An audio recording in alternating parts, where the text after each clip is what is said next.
Channel. আশা করি তোমরা সবাই খুব ভালো আছো আর আমিও খুব ভালো আছি। এখন বাজে 3:30 আর আমি এখনো পর্যন্ত খাওয়া দাওয়া করিনি।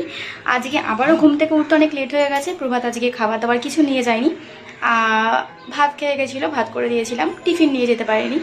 আর আমার রান্নাঘরে হয়েছিল মারাত্মক পরিমাণে পিঁপড়ে। রান্নাঘরটা একটু অপরিষ্কারও হয়েছিল, বিশেষ করে এই যে টাইলসগুলো, এগুলো আজকে আমি সকাল সকাল ঘুমের থেকে উঠে যেহেতু প্রবালকে কোনো খাবার দাবার করে দিইনি, তো তার জন্য ভেবেছিলাম যে আজকে একটাই কাজ করব, সেটা হচ্ছে মন দিয়ে রান্নাঘরটা পরিষ্কার করব।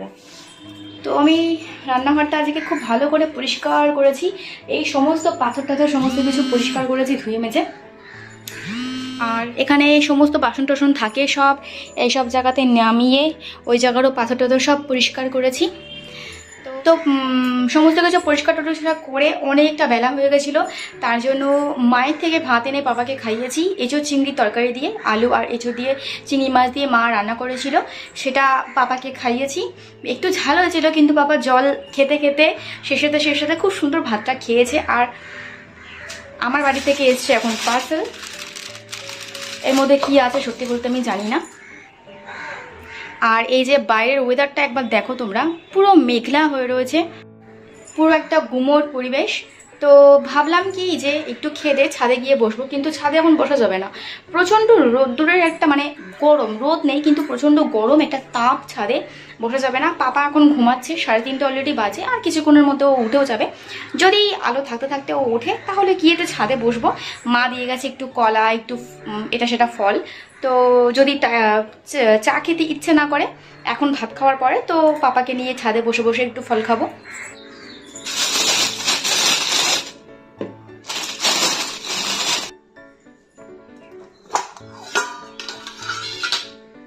একটার মধ্যে দিয়েছে ভাত আর মাছ, কারণ আলাদা আলাদাভাবে দিলে আমারও রাগ হয়। আর এর মধ্যে কৌটো গোলাপি রঙের, ঢাকনা নীল রঙের। বাবা কি সুন্দর। আমি খাওয়া দাওয়া করে নিই, একটু রেস্ট নিই, পরে বিকেলবেলাতে পাপাকে উঠিয়ে পাপাকে নিয়ে ছাদে গিয়ে একটু বসবো আর তোমাদের সঙ্গে।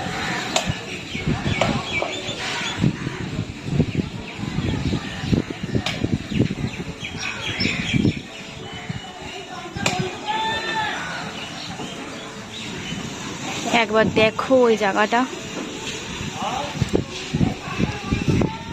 দেখলেই কেমন ভয় লাগছে, পুরো কালো হয়ে গেছে। খাওয়া দাওয়া করে ছাদটা দেখতে এতটা সুন্দর লাগছে যে খাওয়া দাওয়া করে আমি আর ছাদে না এসে থাকতে পারলাম না। আমার মনে হলো না, শুয়ে কোনো কাজ নেই, এতটা বেলা হয়ে গেছে, একটু ঘুরি ছাদে। এত সুন্দর একটা হাওয়া, মিষ্টি। আর ওই দিকটা একবার দেখো, পুরো কালো হয়ে এসছে। তো বিকেলবেলা যখন ছাদে ঘুরছিলাম, তো হঠাৎ করেই প্রচণ্ড জোরে হাওয়া হয়ে প্রচণ্ড ঝড় বৃষ্টি হয়ে গেল কিছুক্ষণের মধ্যে। এখনও পর্যন্ত বৃষ্টি পড়ছে। আর দেখো এই জায়গাটা জল ফল জমে ছাদের মধ্যে কি অবস্থা হয়ে রয়েছে। এই জায়গাটা একটু ঢালু, তাই জলটা এখানটা একটু জমে থাকে। আর দেখো বিকেল বাজে 5টার একটু বেশি, 5টা 10টা সবে, আর ওয়েদার কি বিচ্ছিরি হয়ে গেছে।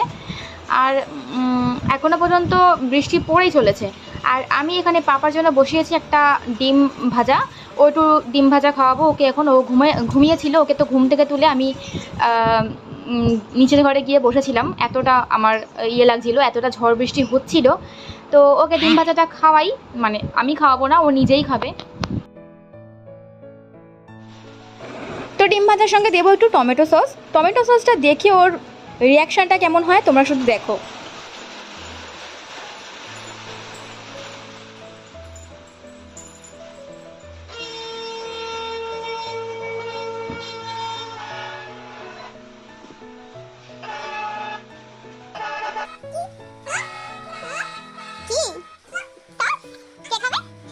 আসবো না আমি। কত কি দেবো? তাহলে ফোনটা বন্ধ করে পাশে রেখে দাও। হ্যাঁ, কি খাবে? সস খেলে শুধু তো হবে না, এটাও ডিমটাও তো খেতে হবে।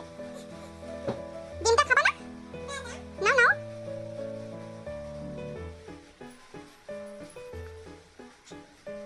গমো, আস্তে আস্তে খাও। খাও খাও।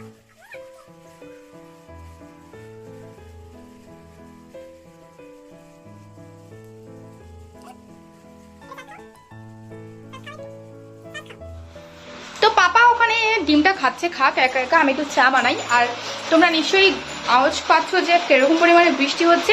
সন্ধ্যাবেলা তো মানে বিকেলবেলাতে ছাদে যখন ছিলাম, কথা বলছিলাম, তোমাদেরকে দেখাচ্ছিলাম ওয়েদারটা, মানে কি বলবো, আমি একটা ফটো তুলতে গেছি, এইরকম একটা হাওয়া হয়েছে, পেছন থেকে তাকিয়ে দেখি মনসা গাছটা দুম করে পড়ে গেল ছাদের উপর। এত ভারী মনসা গাছটা একটা হাওয়াতে পড়ে গেল। হুট করে আমি ঘরে চলে এলাম দৌড়ে। যা জামা কাপড় টুকটাক ছিল, ছাদে অনেক কিছু ছিল, সমস্ত কিছু তুলতে পারলাম না। আমার ঝড় বৃষ্টি প্রচন্ড ভয় লাগে। তারপরে দেখি বাবা আসলো, বাবা সমস্ত কিছু তোলাতুলি করলো। পাপা ঘুমাচ্ছিল। আমি এতটাই ভয় পাই যে আমি ওকে ঘুমন্ত অবস্থায় তুলে নিয়ে নিচে চায়ের ঘরে নিয়ে গিয়ে বসেছিলাম 1 ঘন্টা। এই মাত্র ঘরে আসলাম। তো চলো একটু চা বানাই খাই। আর যা পরিমাণ বৃষ্টি হচ্ছে মনে হয় না আজকে আর কমবে বলে। প্রভাত এক্ষুনি হয়তো ফোন করে বলবে যে মাংস নিয়ে আসি। তো আমি চা বানাই খাই, তোমাদের সঙ্গে পরে কথা বলবো।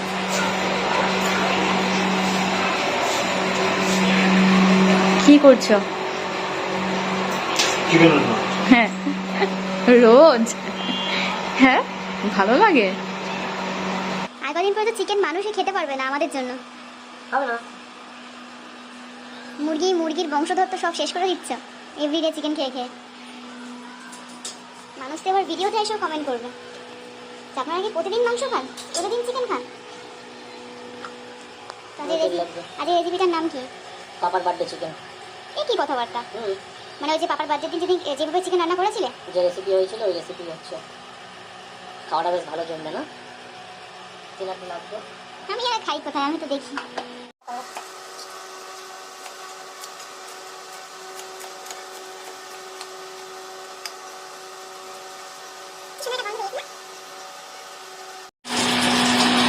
আলুগুলো সাবান দিয়ে ধো না, ওই যে হ্যান্ড ওয়াশটা দিয়ে ধো আলুগুলো। মেয়ে মানুষের তো পিটপিটা জানতাম, বেটা ছেলে মানুষ এত পিটপিট করো কেন? আবার আমাকে আলুগুলো ধুইনি, লাল হয়ে গেছে। আবার আমাকে সূচি ভাই বলো। হ্যাঁ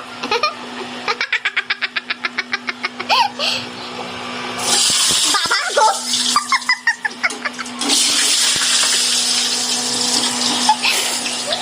রান্না করতে ছোট সদস্য কি হয়েছে? জানো এখানে তেল ছিটে তোমার গায়ে গিয়ে লাগবে। ঘরে গিয়ে যাও, আমি যাচ্ছি, যাও। তেলটাকে জমের মতন গরম করে আলুগুলো দিলে সঙ্গে সঙ্গে সুন্দর ভাজা হয়, তাই না? হলুদ দাও, নুন দাও। কবে?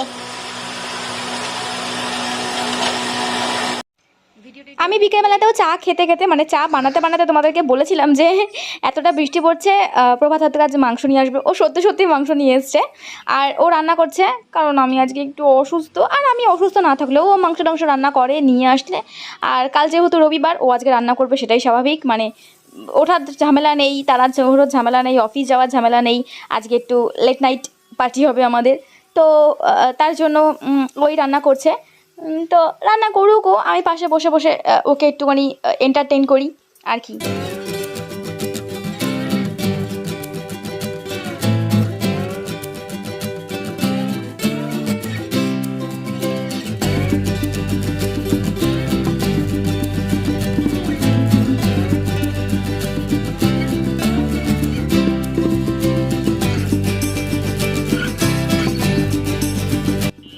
তো মাংসটা রান্না করতে করতে নিজে নিজেই বলছে একটুখানি আমাকে ময়দা মেখে দিতে। ও একটু রুটি করবে, মানে যেভাবে আমি নান রুটি বানাই আর কি। তো এখানে ধনেপাতাও রয়েছে, আমিও না করলাম না, টেস্টি টেস্টি হবে খাবারটা। তো চলো ময়দাটা মাখি। আর নর্মালি আমি ময়দা কিন্তু এইভাবেই মাখি, এইভাবে মাখি। আর যদি মানে যখন হুট করে আমার মাথাটা গরম হয়ে যায় আর যখন নাকি আমার শাশুড়ির কথা মনে পড়ে যায়, তখন আমি ময়দাটাকে এইভাবে মাখি। তো চলো ও রান্না করছে, আর রান্না হয়েও এসে দেখো মাংস কালারটা কি সুন্দর হয়েছে। আর ওখানে ও রুটি বানাচ্ছে, আমি শুধু ময়দাটা ওকে মেখে দিয়েছিলাম, কিছুক্ষণ রেখে দিয়েছিলাম ময়দাটা মেখে, তারপরে ও রুটিটাকে বানাচ্ছে। আমি ওকে বেলেও দিয়েছিলাম। আর এখানে হয়েছে একটু পাপার জন্য ডালিয়া রান্না করা, আর পাপাকে এখন খাওয়ানো হবে ডালিয়া রাতের বেলাতে।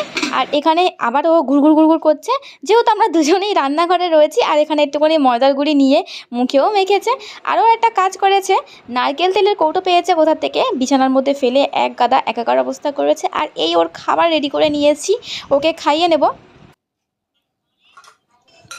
পাপাকে খাইয়ে আমরা লেট করে নিয়ে চলে এসেছি রান্নাঘরে। রান্নাঘর সমস্ত কিছু প্রভাত পরিষ্কার করে রেখে দিয়েছে খুব সুন্দর করে। আর এখানে আমি খাবার বাড়তে এসেছি, এখন অনেকটা রাতি হয়ে গেছে, খেয়ে নেব। আর খেয়ে আমরা শোবো না, কারণ যেহেতু আজকে শনিবার, কাল রবিবার, তার জন্য আমরা একটু লেট করে শুই। হ্যাঁ, তবে পাপাকে ঘুম পাড়িয়ে দিই।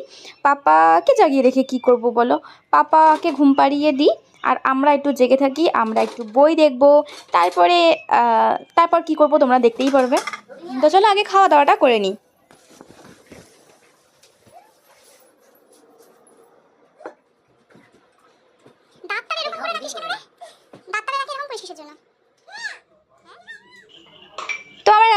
খাওয়া দাওয়া করে আমরা একটু বই দেখছিলাম, একটা বই দেখলাম পুরো। আর এখন বাজে রাত্রি 2টো। পাপা ঘুমিয়ে পড়েছে অনেকক্ষণ আগে, 2টোর বেশিই বাজে এখন। আর আমরা এখানে কি করতে এসেছি একবার দেখো। যেহেতু কাল রবিবার আমরা লেট করে শুই, তার জন্য আমরা এইসব উৎপাত রাতেবেলা জেগে জেগে করি। যদিও আজকে বেশিক্ষণ জাগবো না, আরও রাত করে আমরা শুই। কিন্তু প্রভাতের একটু ঘুম পেয়ে গেছে, ও মনে হয় ঘরে ঘুমিয়েও পড়েছে। আমি আসলাম যে রান্নাঘরে, দেখলাম একটু ঝিমোচ্ছে। তো আমি এই ঘোলটা বানাবো, আমরা দইয়ের ঘোলটা খাবো, তারপর আমরা শুয়ে পড়বো। আজকে আর বেশি লেট করব না। প্রভাত একটু ওর ঘুম ঘুম পেয়েছে, ওকে দেখলেই বোঝা যাচ্ছে। আর সত্যি বলতে আমারও একটু শরীরটা খুব একটা ভালো না, তাই ঘুমিয়ে পড়বো। তো চলো দইয়ের ঘোলটা বানিয়ে আগে খাই, তারপরে ঘুমাবো।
ঘুমাবো?